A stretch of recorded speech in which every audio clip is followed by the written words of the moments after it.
If you're looking to build and maintain an improvement culture, then it happens in three places: the front line, the daily management, and the direction behaviours of the senior team. The good news is that not everyone needs to be an improvement specialist with all the clever tools and techniques and so forth.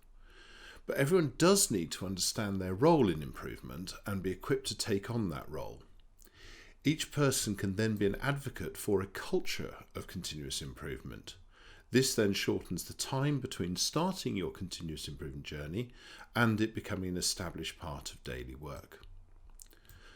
A great place to start is with everybody having a good understanding of what improvement entails and the types of tasks that people will need the time and the skills to do. This is often called the yellow belt level in Lean Six Sigma terminology, and it refers to people having a general awareness of improvement thinking and approaches, with some practical ways to get started with improvement in their areas. Often this is implemented via a training rollout program for the whole organisation or a department.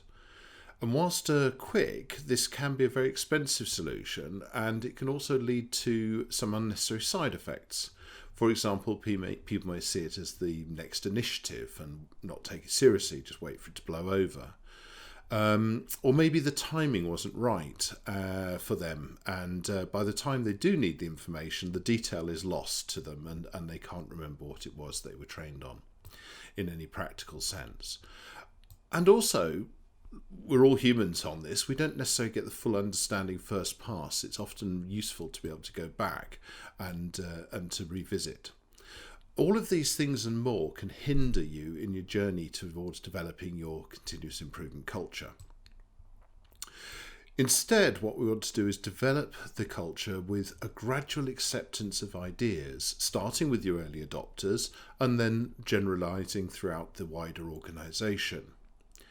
Having the yellow belt material available to you in a structured and bite-sized chunk form where it's available online can really help this to happen in certain key ways.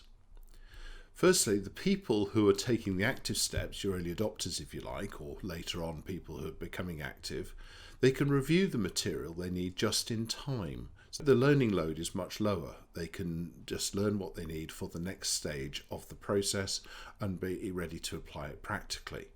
This makes the whole process feel a lot more straightforward to people, a lot less daunting.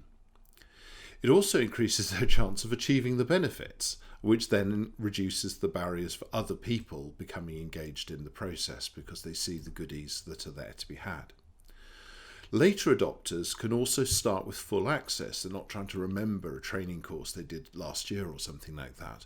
And the step-by-step guides are still there for them so that they can draw on the experience of the people who've already implemented some changes, but they can also still learn step by step, which means the time they spend learning from others is more about the experience about how to get it to work in their particular organisation. And this is helped because they all have a common language that comes through the standardised training materials, and it can help their sharing with the learning, the experiences, and all of these things are crucial components of a culture change programme. And the beauty of this is it works at all levels of the organisation.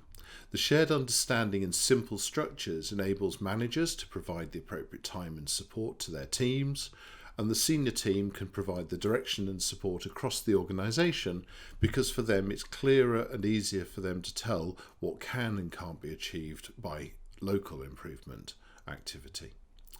So, in summary, a powerful way to accelerate the development of your continuous improvement culture is to enable your people to put the learning into practice in a step-by-step way through something like your Yellow Belt program.